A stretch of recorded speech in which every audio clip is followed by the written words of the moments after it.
السلام علیکم ناظرین، پروگرام وارننگ شو میں رؤف طاہر صاحب، گل نوخیز اختر صاحب اور سعدیہ آپ کو کہتے ہیں خوش آمدید۔ سب سے پہلے آج کی وارننگ ہے، مودی کبھی بھڑک گئے کبھی دبک گئے، مشترکہ جنگی مشقیں، پاک روس تعلقات کا نیا باب، عمران خان ہوا میں تلواریں، MQM پارٹ 3، مکان کچے لوگ سچے، پاکستان کے گاؤں۔ آج کی تصویر، روس میں سیاسی روبوٹ کی گرفتاری، 3000 میٹر کی بلندی پر باسکٹ بال، ناول بچانے کے لیے مصنف کی جان کی بازی۔ آج کی کتاب صدائے عشق، مونم مجید اس کے رائٹر ہیں اور آج ہم اس کو ڈسکس کریں گے اس کتاب کو، لیکن سب سے پہلے ہم جس بات پر آغاز کریں گے وہ ہے پاک بھارت جنگ کے حوالے سے خبروں کی، اور سب سے پہلے تو میں یہاں ذکر کرنا چاہوں گی مودی کے رویے پر کہ مودی کبھی بھڑک جاتے ہیں، کبھی اچانک ہی نرم رویہ اختیار کر لیتے ہیں۔ رؤف طاہر صاحب، یہ کیا پلاننگ ہے مودی کی؟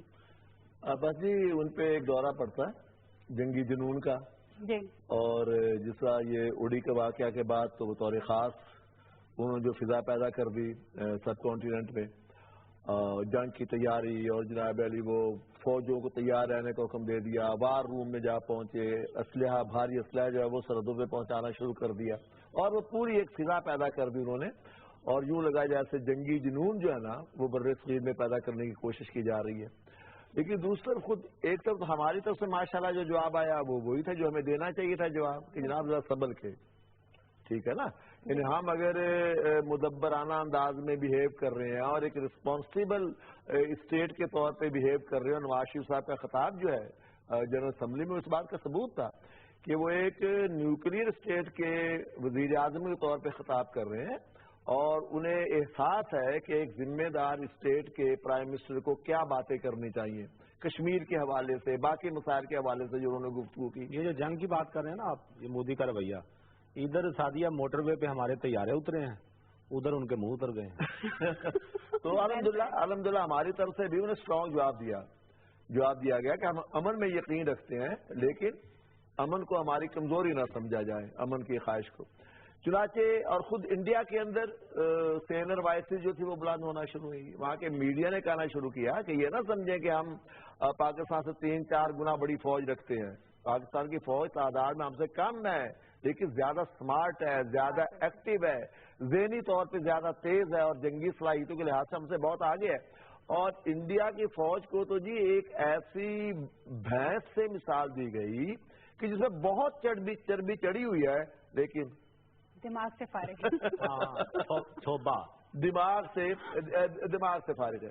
خود انڈیا کے سابق جو تھے فوجی حکام اور فوجی لیڈرز انہوں نے یہ بات کہی۔ یہ اکانومسٹ نے جو کہا ہے، جی وہ کیا کہا بھلا؟ اکانومسٹ نے تو کہا کہ انڈیا کی فوج حماقت میں نمبر 1۔ ہاں، حماقت میں نمبر 1۔ انہوں نے تو کہا کہ یہ اپنے وسائل وغیرہ اور ان کے تو پرانے سارے نظریات ہیں، ان کے تو پرانی ساری پریکٹسز ہیں۔ یہ جو آپ نے بات کی نا جی پاکستان کی فوج سمارٹ ہے، پائلٹوں کی صلاحیت، ان کی جرت، ان کی حکمت عملی، ان کی ذہانت وہ الگ، اور طیاروں کی تعداد کے باوجود طیارے ٹھوس ماشاءاللہ، اور ٹھوس بھی والا THUSS۔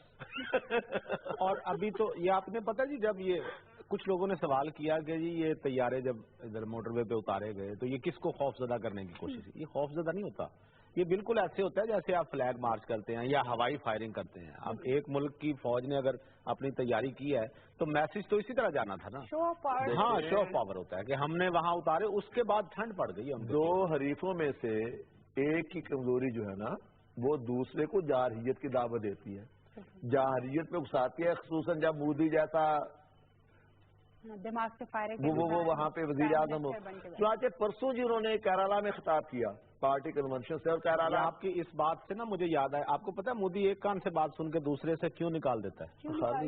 اندر کی جگہ خالی ہے، ادھروں نکل دیا ادھروں نکل جائے۔ تو انہوں نے کیرالا میں خطاب کیا جی، پارٹی کنونشن تھا، اور کیرالا آپ کو معلوم ہے جنوبی ہند ہے، اور وہاں پہ پاکستان کے خلاف اور مسلمانوں کے خلاف وہ شدت نہیں ہے جو یہاں کے کاؤ بیلٹ میں نا شمالی ہند میں۔ چنانچہ وہاں ایک مختلف قسم کا مودی تھا، اور وہ کہہ رہا تھا کہ آؤ لڑنا ہے تو غربت کے خلاف لڑیں، آؤ لڑنا ہے تو جہالت کے خلاف لڑیں۔ بھائی یہی بات ہے تو پاکستان کی قیادت اور پاکستان کا وزیر اعظم، پاکستان کا میڈیا، پاکستان کے اہل دانش آپ کو سمجھاتے رہے ہیں، سمجھاتے چلے آ رہے ہیں کہ بر صغیر کے مسائل غربت ہے، جہالت ہے، بیماری ہے، اس کے لیے ضروری ہے کہ امن ہو، اور امن کے لیے یہ بھی ضروری ہے کہ جو متنازع مسائل ہیں، مثلا کشمیر بنیادی مسئلہ ہے، اس کے حل کی طرف کوئی آئے تو یوں لگا حسن نثار نے تو کہہ دیا جی ماشاءاللہ اپنے پرائم منسٹر کو تو وہ معاف نہیں کرتے ہیں، ہے نا، ہر وقت خون کے پیاسے، اور بہرحال مودی کے اس بیان پر انہوں نے کہا کہ انہیں یوں لگا جیسے ایک مدبر کا خطاب ہو، لیکن کل پھر انہوں نے وہی دورہ پڑ گیا، اور اب سنا کہ وہ سینتاس معاہدہ جو تھا ہمارا، جس کے تحت 3 دریا ان کے پاس چلے گئے، راوی، بیاس، ستلج اور جیلم چناب پہ ہمارا تسلیم کیا گیا، اس کے حوالے سے کوئی میٹنگ موصوف نے بلا لی ہے کہ جی پاکستان کو وہ پانی کے حوالے سے آبی جارحیت کرنا چاہتے ہیں، تو ضروری آبی جارحیت بھی اتنی آسان نہیں ہوگی آپ کے لیے، اس لیے کہ سینتاس کے پیچھے عالمی گارنٹیز ہیں جی، انٹرنیشنل گارنٹیز ہیں، اور چلے وہ گارنٹر جو ہیں وہ اگر نہ بھی کردار ادا کریں گے تو ہمارے ہاں الحمدللہ زور بازو تو ہے نا، تو میرا خیال ہے جی آخرکار جو ہے نا وہ وزڈم پریویل کرے گی، اور مودی صاحب جو ہے نا وہ دھمکیاں لگا کے دبک جائیں گے، وہ جو آپ نے کہا کبھی بھڑکتے ہیں کبھی دبکتے ہیں، یہ بات ویسے گلن اور خیز اختر نے کہی تھی، فکرہ یہ خوب کستا ہے ماشاءاللہ، یہ دبکنا مرض ہے، نہیں سادیہ نے نہیں خود ہم نے جب یہ طے ہوا تھا، ہاں وہ تو آپ کریڈٹ، وہ خیر کسی اور بات کا بھی آپ کریڈٹ، بھائی ناظرین کا یہ مطلب نہ کہ سادیہ جو کچھ کہتی ہے یہ اسکرپٹڈ ہوتا ہے، اور پہلے سے آپ بتا دیتے ہیں کہ اس طوطی نے کیا بولنا ہے، یہ ماشاءاللہ اپنے پاس سے بھی بولتی ہے، خود سے بھی بولتی اور خوب بولتی ہے، اور ابھی جو ہم بات کر رہے ہیں پاک بھارت تنازع کے حوالے سے، وہیں بات کرتے چلیں بھارت کی تشویش کا باعث بن گئی ہیں پاکستان اور روس کی مشترکہ مشقیں، جو کہ اس وقت بھارت کو بہت زیادہ کھٹک رہی ہیں۔ بھارت کے دبکنے میں روس صاحب کیا ایک کردار ان جنگی مشقوں نے بھی ادا کیا ہے؟ نہیں، روس سے جنگی مشقوں کی اہمیت اصل میں یہ ہے کہ پاکستان کے قیام کے بعد یعنی 69-70 سالہ تاریخ جو ہے اس میں ظاہر بات ہے کہ ہم نے تو شروع میں امریکہ کا انتخاب کیا، عالمی سیاست میں ہم اس کے حلیف تھے، اور اس کا نفع نقصان بھی اس پہ بحث ہو سکتی ہے، لیکن میرا اپنے ذاتی خیال یہ ہے کہ ہم نے کھویا کچھ نہیں ہے، الحمدللہ پایا ہی امریکہ کے حلیف بن کے، کچھ کھویا بھی ہوگا لیکن میرے خیال میں نوخیز اس سے ٹھیک ہے کہ یعنی وہ جو ہے نا گیند کا پلڑا جو ہے وہ بھاری ہے، تو نہرو صاحب جو تھے وہ ویسے تو نیم میں تھے، نان الائنڈ موومنٹ، غیر جانبدار ملکوں کی تحریک جو تھی، مارشل ٹیٹو اور ادھر یہ تھے 2-4 جو، لیکن عملاً تو یہ روس کے گود میں بیٹھے رہے نا جی، 71 میں تو اندرا گاندھی نے باقاعدہ معاہدہ کیا روس کے ساتھ، 25 ایئرز ڈیفنس پیکٹ جو تھا، جس سے مشرقی پاکستان کی علیحدگی میں بڑا رول ادا کیا،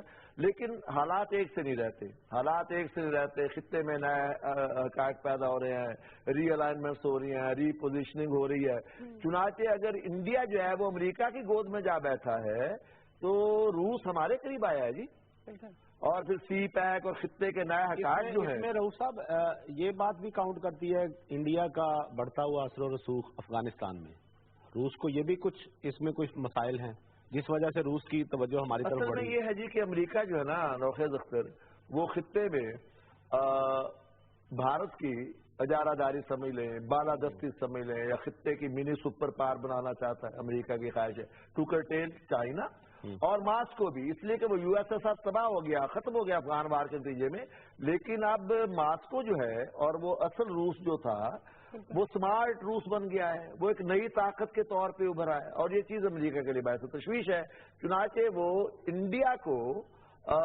خطے کا اپنا پولیس مین بنانا چاہتا ہے، اور آپ کے علم میں ہوگا کہ انڈیا کے میڈیا میں اگر آپ دیکھتے ہو ان کا میڈیا، کیونکہ یہاں تو وہ نہیں آتا، تو کچھ میں دیکھ رہا تھا انہوں نے یہ روس کے ساتھ جب ہماری مشترکہ جنگی مشقیں شروع ہونی تھی اس سے پہلے ان کے میڈیا نے اعلان کیا کہ یہ منسوخ ہو گئی ہیں، ہاں یہ 2 دن پہلے کی ان کی خبر تھی کہ منسوخ ہو گئی ہیں، پاکستان کے ساتھ مشقیں نہیں ہو رہی، نوخیز ان کا یہ خیال تھا کہ چونکہ انڈیا پریشرائز کر رہا ہے نا، روس کو پریشرائز کر رہا ہے یا منت کر رہا ہے، ترلا کر رہا ہے، گوڈو گٹو کو ہاتھ لگا رہا ہے کہ جناب مہاراج نہ جائیں، وہ جنگ کے امکانات ہیں، وہ آپ کے فوجیں خطرے میں پڑ جائیں گی وغیرہ وغیرہ، وہ جب سری لنکا کو ڈراتے دھمکاتے تھے وہ آ گئے، تو الحمدللہ روس آ گیا. اس نے کہا کہ جی، اور سنا یہاں تک کہہ دیا مودی صاحب نے کہ پھر یا پاکستان اور یا ہندوستان. بھائی تم اگر امریکہ کی گود میں جا بیٹھے ہو تو ٹھیک ہے، پھر تم بھی فیصلہ کرو کہ امریکہ یا روس.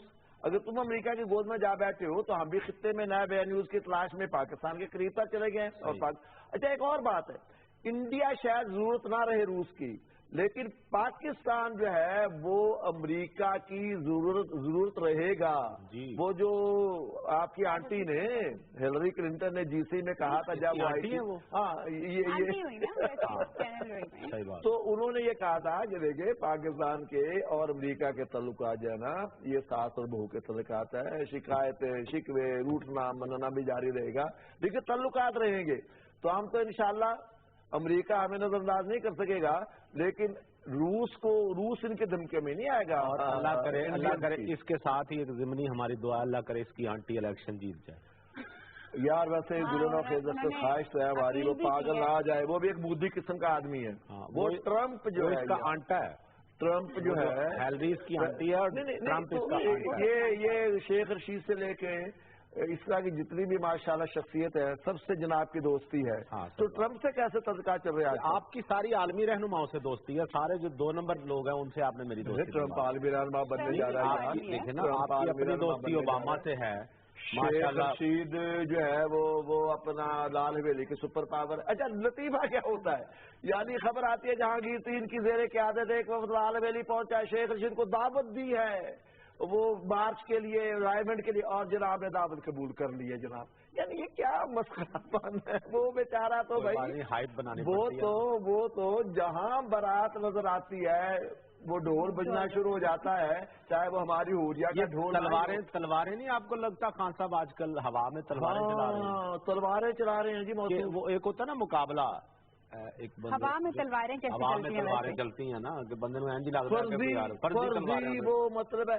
اب آپ دیکھیں پہلے تو مریم نے جب یہ خبریں آئی نا جی گجرانوالہ وغیرہ سے کہ کوئی لٹ بردار تیار ہو رہے ہیں جی آپ جاتی عمرہ کی حفاظت کے لیے، تو پہلے تو مریم نے ٹویٹ کیا، اس پہ ناپسندیدگی کا اظہار کیا. پھر شہباز شریف صاحب نے کھل کے کہہ دیا کہ خبردار کوئی کچھ نہیں کرے گا، وہ بھی ہمارے بیٹے پی ٹی آئی والے بھی. اور یہاں تک کہ اس روٹ پہ پی ایل این کے دفاتر بھی بند ہوں گے.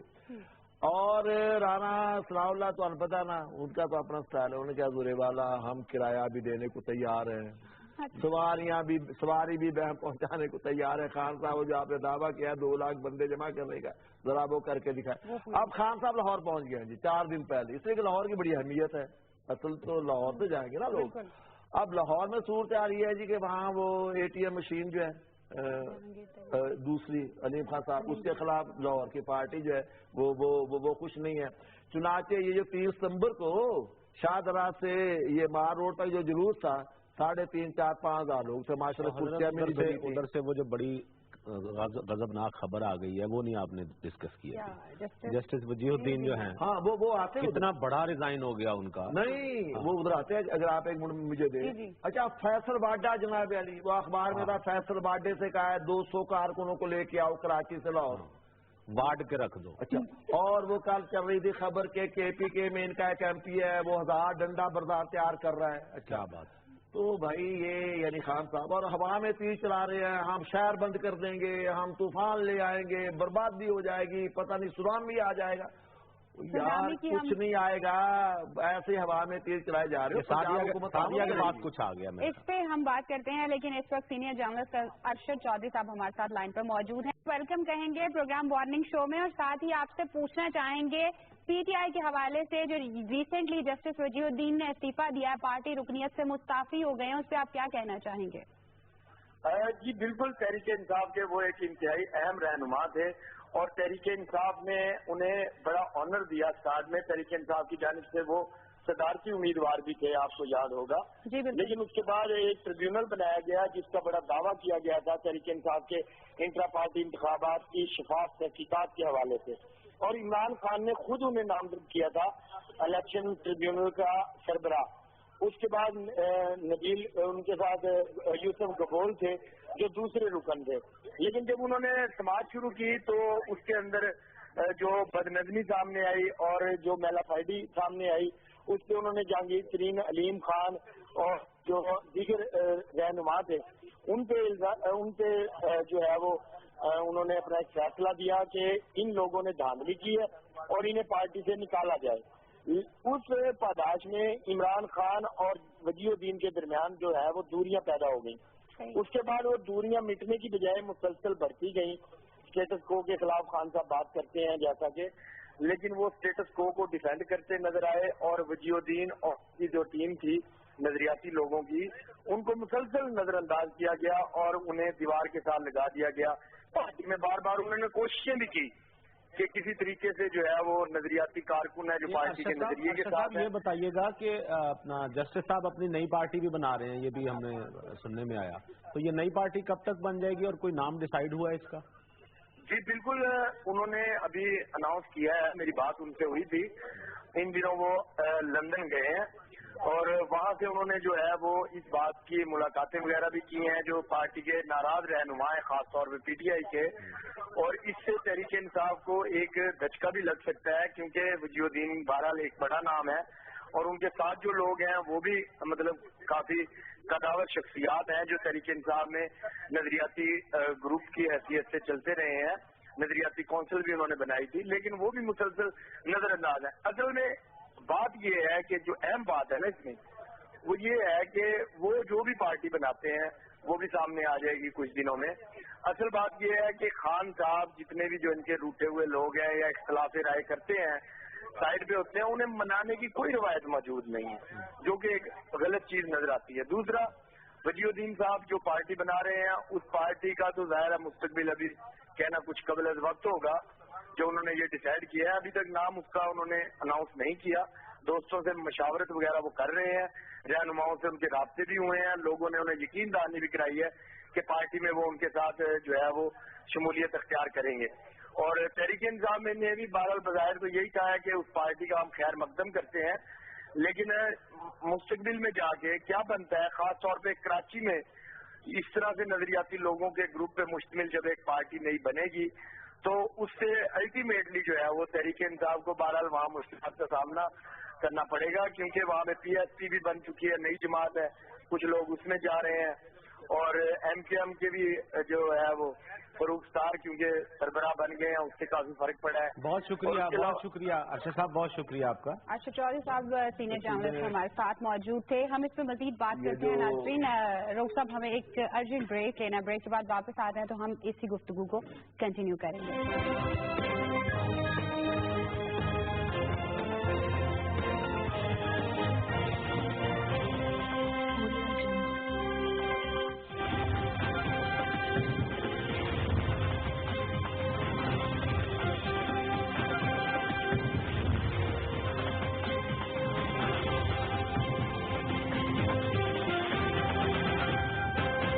میں کہتا ہوں کہ اس سے زیادہ بہتر میرے خیال میں کوئی ریپرزنٹیشن ہو نہیں سکتی۔ پرائم منسٹر نے خود بھی یہ کیا کہ ایک ایسے موقع پر جہاں اس وقت آپ اس کو واقعی صحیح قرار دیتے ہیں کہ انتفاضہ چل رہا ہے کشمیر میں، یعنی بغیر کسی گن کے وہ لڑ رہے ہیں، جس طرح فلسطینیوں کے بارے میں کہتے تھے کہ انہوں نے پتھروں سے مقابلہ کیا اسرائیلی افواج کا، آج یہاں پر نہتے عوام جو ہے وہ کشمیر میں، مقبوضہ کشمیر میں بھارتی فوجیوں کے خلاف جو ہے وہ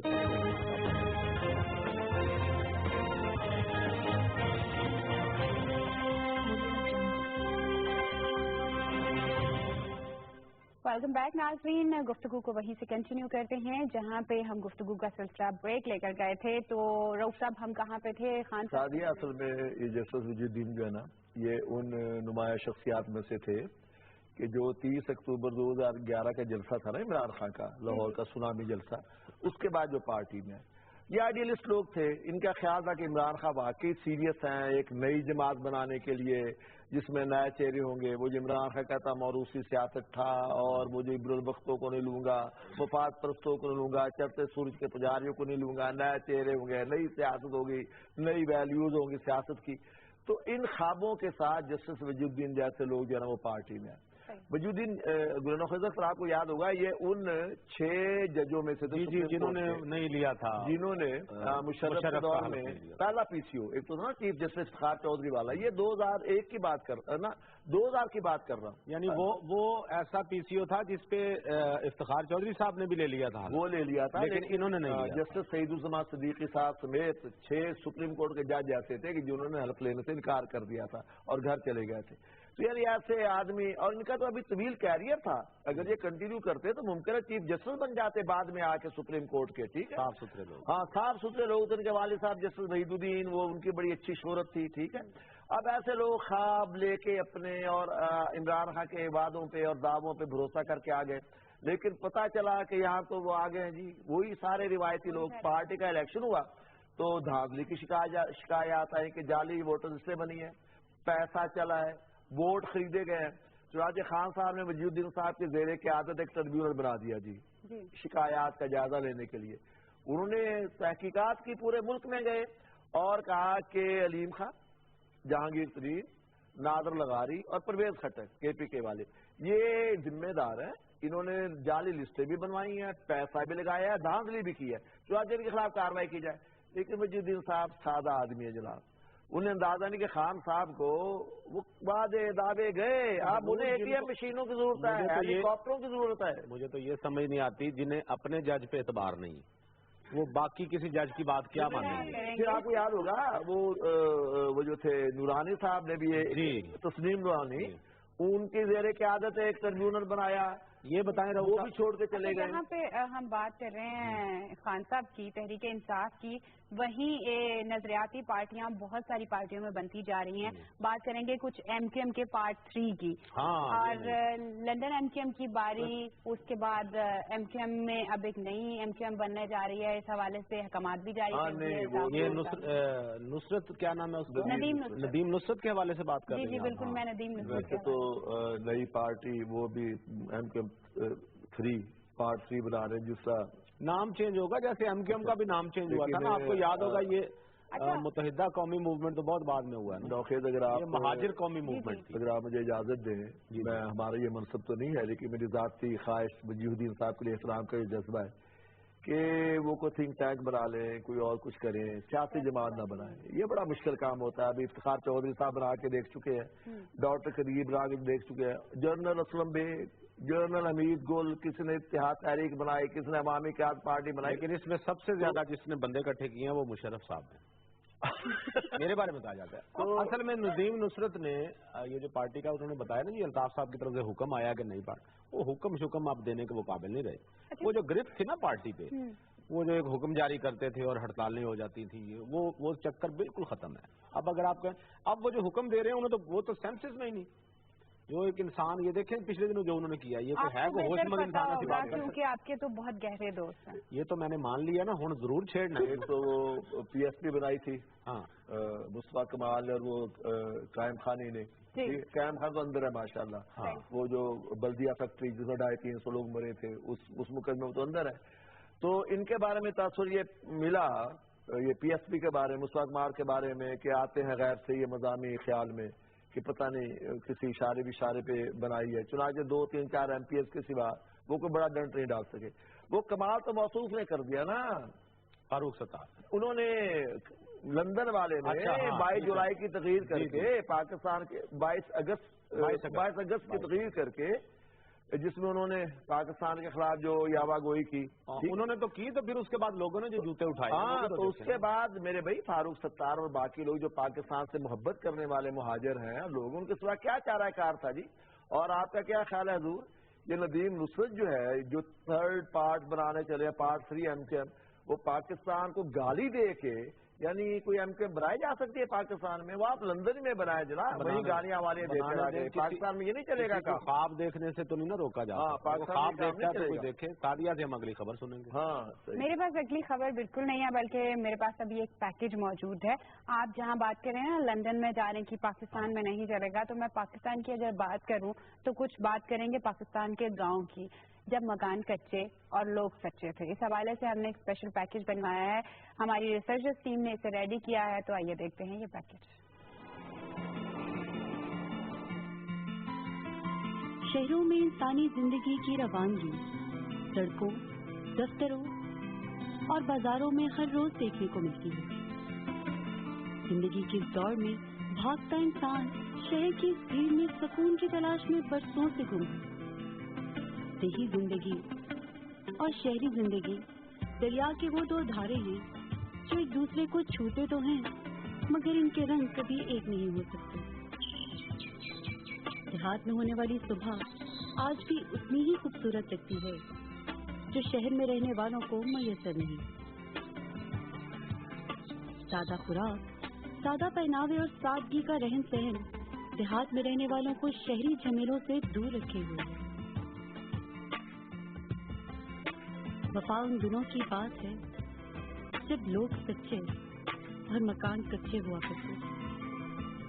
गांव में रहने वाले भले घड़ी न रखते हों मगर आज भी उनके पास एक दूसरे के लिए वक्त है।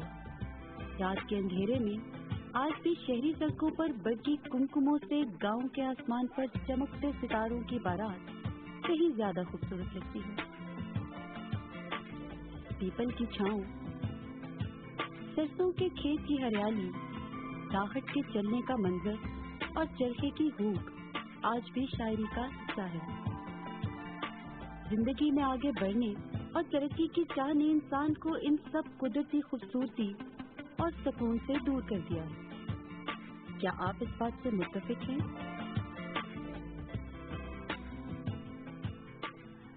क्या आप इस बात से मुत्तफिक हैं? 100% मुत्तफिक हैं। गांव की ये लाइफ और गांव का माहौल, वो साग, वो मक्की की रोटी। आपको साग पसंद है? वो कुत्ते का पीछे पै जाना, वो खेतों में हल चलाना, वो बैलों की टक्करें, वो गांव की एक लाइफ का और सितारे आपको इतने नजर आते हैं रात के वक्त। आप गांव के गिरी होती थी ना, हाँ, खुले सहन में सोते थे और सितारे नजर आते थे। सितारे तो ये तो हम सब मुत्तफिक हैं जी। ये आपने ये पैकेज दिखा के हमें वो परे फेंक दिया। क्या बात है जी। गाँव की लाइफ का अपना ही मजा था। देखे ना, गाँव में भी जाए वहाँ भी शहर वाली आलूदगियाँ आ गई हुई है। पहले कोई एक दौर होता था जब गांव में ना बड़ा शौक होता था हर नौजवान को डेक रखने का ना, भाई जान एडा बड़ा डेक ले आंदा है ट्यूटर। अब वहाँ पे भी ये मोबाइल वाले शौक पहुंच गए, नई नई रिंग टोने और ये फलाना। लेकिन गांव का असली चेहरा बरकरार रखना बड़ा जरूरी है। हमारा ज़रूरी चेहरा जो है वो गांव है। बिल्कुल। हमारी फ्रूट बास्केट जो है वो गांव में है। फूड बास्केट जो है, फूड बास्केट, जहाँ से हमें अनाज आता है, जहाँ से हमें सब्जियां आती हैं, तो उसे हम गांव ही कह सकते हैं। और जितना मर्जी इंसान बहुत ज्यादा डेवलप्ड हो जाए शहरों में आके जो मर्जी, अगर मुझे इजाजत देना फिर जी श्योर। यार, ये जो हमारे हाउसिंग स्कीमें बन रही हैं और कई कनालों के फार्म हाउसेज और 2-2, 3-3 कनालों के घर जो है ना, मेरे ख्याल में हम हुकूमत से दरख्वास्त करते हैं कि वो कोई ऐसी हाउसिंग पॉलिसी बनाए कि ये जो हमारी बड़ी बड़ी हाउसिंग स्कीमें जो है ये हमारी जरी जमीनों को और हमारे देही इलाकों को हड़प करते चली जा रही है ना। बिल्कुल सही कहा। हाँ, ये हमारी ज़राअत के लिए भी बड़ा नुकसान ये हमारी ज़राअत के लिए बहुत बड़ा नुकसान है और सुकून के लिए बहुत बड़ा नुकसान है, क्योंकि शहर का इंसान चाहे जितना मर्जी तरक्की याफ्ता हो जाए, सुकून की तलाश में गांव में ही जाता है। नाज़रीन, आज हमारे पास एक तस्वीर भी है। हमने एक सेगमेंट शुरू किया जिसमें हमने आपको बताया था कि हम एक तस्वीर रखा करेंगे, लेकिन ये तस्वीर हम आपको दिखा रहे हैं इस ब्रेक के बाद।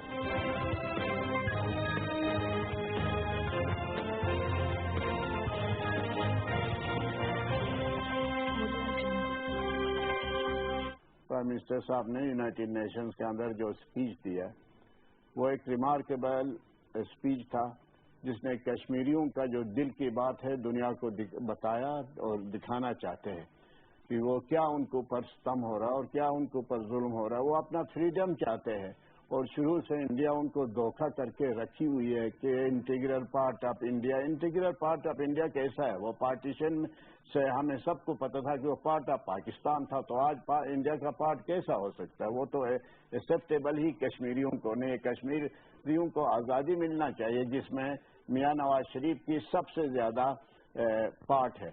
जो स्पीच दिया दुनिया को उसने सुना लिया।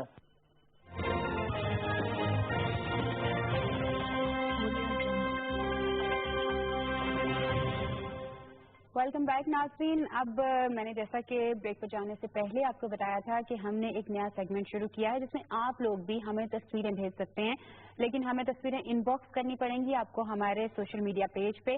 हम उन तस्वीरों को भी, अगर वो इंटरेस्टिंग हुई, हम उन्हें प्रोग्राम का हिस्सा बनाएंगे आपके नाम के साथ। तो आज की हमारी जो तस्वीर है जिसे हम शामिल प्रोग्राम करने जा रहे हैं, सबसे पहले तो मैं रऊफ साहब और नौखे साहब को दिखाना चाहूंगी।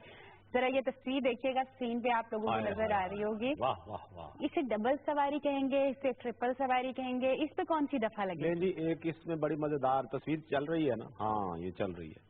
ये जो अगला, ये वालिद साहब जो हैं, इनकी औलादें लग रही है ना सारी। वालिद साहब जा रहे हैं मेरा ख्याल है कसूर की तरफ, और जो आगे वो बेटा नहीं पहिए पे बैठा हुआ, उसका रुख मेरा ख्याल है उधर है कोई नारोवाल की तरफ।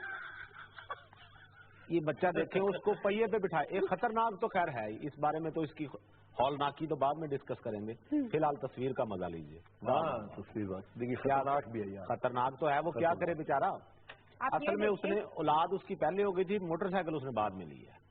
अगर उसने मोटरसाइकिल पहले ली होती तो वो कम से कम इसके मुताबिक उसकी सवारियां होती। बिल्कुल बिल्कुल। और तो बेचारा क्या करे, देखे ना कहाँ कहाँ उसने अभी तो। और आपको पता है वन व्हीलिंग कितनी खतरनाक हो सकती है, तो बच्चा तो अभी इसी उम्र में वन व्हीलिंग सीख रहा है। नहीं, वन व्हीलिंग वो तो व्हील के ऊपर बैठा हुआ है ना। तो और अभी इनके दोनों माशाल्लाह, ये जो इनके अब्बा जी हैं, इनके दोनों कंधे अभी खाली हैं। ये कंधों पे भी बिठा सकते हैं, बेशक उससे इनके फरिश्ते डिस्टर्ब हो जाएं। लेकिन आइडिया आप जबरदस्त, आइडिया जबरदस्त नहीं, आइडिया खतरनाक है। ऐसा नहीं करना चाहिए कि आपने बच्चों को बिठाना भी, दो बच्चे घर छोड़ आए या ना मोटरसाइकिल लेके जाएं। इसमें क्या अर्ज है कि बच्चे कम पैदा किए जाए? ये तो मैंने शुरू में बात कर दी ना। कर दी है? ये तो मैंने कर दिया, आपने सुना नहीं। आपने असल में ऐनक लगाई हुई है ना, आपको कम सुनाई दे रहा है। असल में मैं वही कह रहा हूँ, ताल्लुक आंख से है, कान से नहीं है। कान से है, अगर आपके कान ना हो तो आपकी ऐनक गिर सकती है। बहुत गहरा ताल्लुक है, आप लगा नहीं सकते हैं। बात तो ठीक है, तो इससे पहले के झगड़ा बढ़े तो हम आगे चले। अगली खबर आपके साथ डिस्कस करती हूँ नाज़रीन। एक वैसे तो बहुत सारी सियासी सरगर्मियों में बहुत सारे लोग मुलव्वस होते हैं, लेकिन ये एक नई खबर मेरे पास आई कि रूस में एक सियासी रोबोट की गिरफ्तारी अमल में आई है। ये सियासी रोबोट वहाँ पे सियासी कैंपेन कर रहा था। आपने कभी देखा है कि सियासी रोबोट? नहीं, सियासी रोबोट क्या, इंसानों की शक्ल का कोई बंदा? ये जैसे रोबोट होते हैं ना, लाइक जैसे मैकेनिकल रोबोट साइंसी तरीके से जापान में फैक्ट्रियों में काम करते हैं, बड़ा आम होता जा रहा है। इसका कोई नाम भी है, कोई रोबोट, रोबोकोब या कोई? रोबोकोब इसका नाम है, और इसको गिरफ्तार कर लिया है पुलिस ने, बिकॉज ये सियासी एक मजमा था, उसके अंदर हमारे कैंपेन कर रहा था, इलेक्शन कैंपेन कर रहा था। वाह वाह वाह। हमारे भी यहाँ बड़े रोबोट हैं जी, सियासी। हमारे यहाँ कौन से रोबोट हैं? वो बस जैसे उनका बटन दबाया जाता है वो टाएं टाएं शुरू कर देते हैं। क्यों रऊफ साहब? हाँ, नहीं, ये तो बड़े बड़े रोबोट पाए जाते हैं। आप जाए ना इधर, मैं इतनी ढूंढ के खबर लेके आती हूँ। आप पहले यहाँ तो इस रोबोट को गिरफ्तार क्यों किया गया? क्योंकि इलेक्शन कैंपेन कर रहा था, और पॉलिटिशियन का कहना है कि इसे इसलिए रखा क्योंकि लोग रोबोट को देख के ज्यादा इसकी तरफ अट्रैक्ट होते हैं। तो ज्यादा लोगों ने जाके की कह रहा थी, लोगों को कह रहा था कि ये जो सियासतदान है इसको वोट दिए जाएं। जून में भी इसकी गिरफ्तारी अमल में लाई गई थी। उस वक्त ये ट्रैफिक जाम करके खड़ा था, लोगों को बदमाश किस्म का रोबोट है जी, शरारती किस्म का रोबोट है। ट्रैफिक जाम की हुई थी, ट्रैफिक जाम की। ये पता कराएं किस पार्टी से इसका ताल्लुक है। ये कोई अड्डा प्लाट की तरफ जाने की कोशिश ना करे, ठीक है ना। ये जिस तरह ट्रैफिक ब्लॉक कर रहा है और लोगों को तंग कर रहा है, ये कुछ समझ आ रहा है रऊफ साहब? नहीं, समझ तो आ रहा है यार, लेकिन गुलाम नौखेद अख्तर अगर ये इंतखाबी कानून की खिलाफ वर्जी कर रहा है और पुलिस से पकड़ लिया है, तो यार हम अपने इलेक्शन कमीशन से भी दरखास्त करते हैं, या तो कानून की पाबंदी करवाएं, इंतखाबी कानून की, ठीक है जी, और अगर कोई नहीं करता पाबंदी तो उसके खिलाफ कार्रवाई करें या उस कानून को बदल दें। बिल्कुल सही। कानून शिकने का रुझान हमारे यहाँ परवरिश पा रहा है, और माशाअल्लाह इमरान खान साहब, क्या बात है, मैं जाऊंगा इसके बावजूद जाऊंगा आपके वास्ते कोई बात तो छोड़ दिया करें, आप घसीट के इमरान खान की तरफ ले जाते हैं। मैं रिपोर्ट की बात कर रहा हूँ। अब हमारा झगड़ा करवाएंगे। सॉरी आपकी बात, इमरान खान भी। मैं यहाँ एक ब्रेक के बाद मिलते हैं।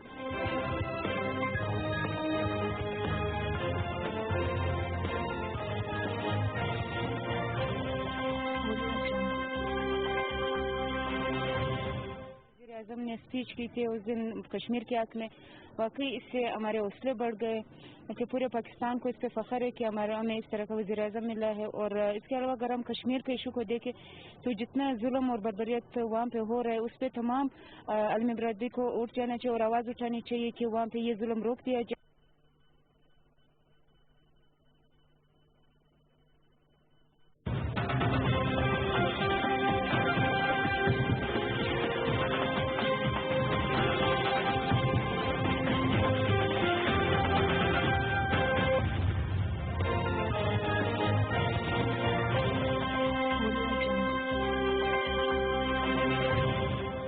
वेलकम बैक नाज़रीन। अब आपके फेसबुक मैसेजेस की बारी और हमारे पास जो पहला मैसेज है वो है असद अमानत। लिखते हैं आपका शो बहुत अच्छा है, अल्लाह ताला शो को मजीद कामयाब करे।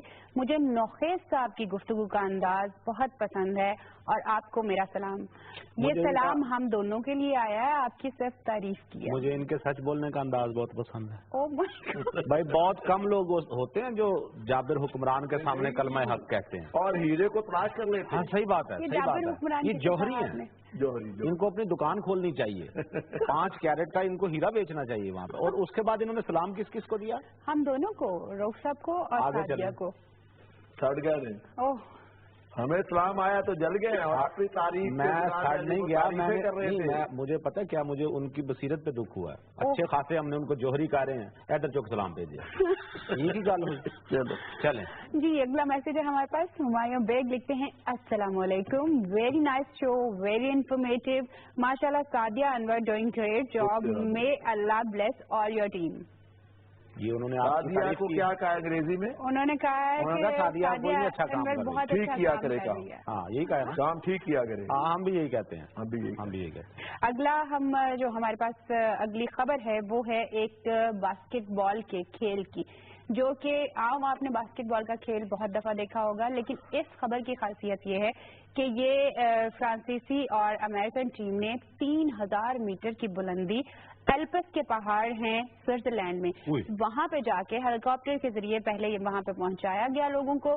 फिर इन दोनों टीमों के दरमियान मुकाबला हुआ और इस मुकाबले के साथ साथ लोगों ने स्विट्जरलैंड के उस इर्द गिर्द के नजारे को बहुत एंजॉय किया। चीमें थे जिनके दरमियान मैच हुआ, आपने कहा ना चीमों के दरमियान। टीमें अच्छा, मैंने कहा टीमों के दरमियान, चीमों के दरमियान। और ये इन्होंने पहाड़ पे वो खेला बास्केटबॉल, पहाड़ के तो ऊपर, पहाड़ के ऊपर इन्होंने कैसे खेल लिया? वहाँ तो वो ठप्पा मारे गेंद नीचे जा सकती है।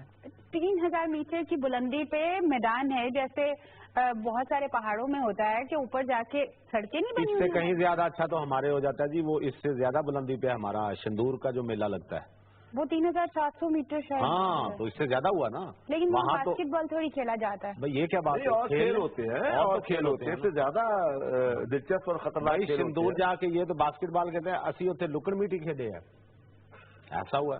बंटे खेले वहाँ, कैंचे खेले, यानी क्या कमाल ऐसे है। गेम ये खेल सकते हैं? तो इस तरह आप अपने आप को ना समझे क्या हम लोग कम है। बात यह सादिया कि ये जो हमारा लाहौर प्रेस क्लब है ना, शिमला पहाड़ी पे है, यहाँ ये बांदर किला खेलते रहे। और ये एक दिन मौसूफ फरमा रहे थे कि यार है जी पहाड़ी है, इस पे बहुत से खेल हो सकते हैं। हाँ बिल्कुल, तो इसी तरह के खेल कुछ सोचो यार, इस आइडिया को आगे बढ़ाएं। यकीन करें, हमारे एक दोस्त है, उनकी शादी हुई तो वो बेगम को पहाड़ी इलाके की सैर कराने की उन्होंने जिद की ना, बेगम ने। Northern area. हाँ, नहीं, उन्होंने कहा, बेगम ने कहा मुझे किसी पहाड़ी पे सैर करने जाना है, उनको शिमला पहाड़ी ले आए थे। उन्होंने यही पहाड़ी है गया, समझो नॉर्दर्न एरिया। ऐसा होता है, लिहाजा बास्केटबॉल इन्होंने खेला ओके, लेकिन हमारे पास सिंदूर है, लिहाजा हम उनसे ज्यादा बुलंद है। आप उनसे ज्यादा बुलंद है। इससे पहले कि मैं आज की किताब की तरफ जाऊं, एक आपको मेंशन करती चलूं, ये ब्राजील में एक ऐसे नॉवल निगार थे जिन्होंने अपनी सिर्फ किताब को बचाने के लिए, यानी उनके लैपटॉप में किताब थी, घर को आग लग गई और उन्होंने सिर्फ नॉवल बचाने के लिए उस आग में कूद गए और जान की बाजी लगाकर उस नॉवल को, 2 नॉवल थे उस लैपटॉप के अंदर, और इतनी अहमियत है। तस्वीर आप दिखा रही हैं, वाह वाह वाह वाह वाह वाह। सच्चा तख्लीककार है जी, सच्चा तख्लीककार। सच्चा भी है, कंजूस भी है बेचारा ना। कंजूस कैसे हुआ? मतलब नहीं, उसको लैपटॉप बचाने के लिए उसने छलांग लगा दी, नया लैपटॉप। हजूर नावलों को बचाने के लिए वो लैपटॉप में थे ना नावल। हाँ जी, 6 फिल्में भी तो थी लैपटॉप में जो नई उसने डाउनलोड की थी। ये नावल निगार का इस तरह किताब को बचाना बाज़ औक़ात किसी को समझ नहीं आती। हमारा एक दोस्त, उसने जी 8वीं मंजिल पे बैठा हुआ था, धूप सेक रहा था जरा ऊपर छत पे बैठ के ना, तो अचानक आवाज आई, रशीद तेरे घर आग लग गई है। अच्छा, फिर क्या हुआ? अब उसने घबरा गया एकदम, उसने छलांग मार दी जी 8वीं मंजिल से नीचे बगैर लिफ्ट के, छत से छलांग मार दी। अब जब गिरता गिरता वो 7वीं मंजिल पे आया तो उसको याद आया कि भाई वो तो, उसका घर तो है ही नहीं यहाँ, वो तो सखर से आया हुआ है। सही। जब वो 5वीं मंजिल पे आया तो उसे याद आया कि भाई मेरा तो घर है भी किराए का, मेरा अपना नहीं है, मैं तो किराए पे रह रहा हूँ। तो जब वो दूसरी मंजिल पे गिरता गिरता आया तो उसे याद आया कि यार मेरा नाम तो रशीद है ही नहीं, मैं तो जमील हूँ। बस फिर उसके बाद अल्लाह माफी, बताने वाले हालात नहीं।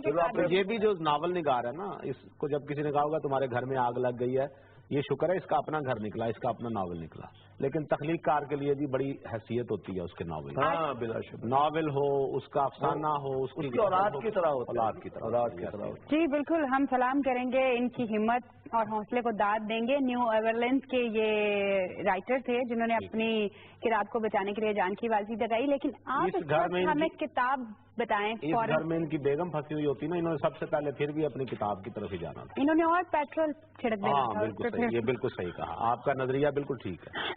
ہمارے پاس آج کی کتاب ہے جی صدائے عشق۔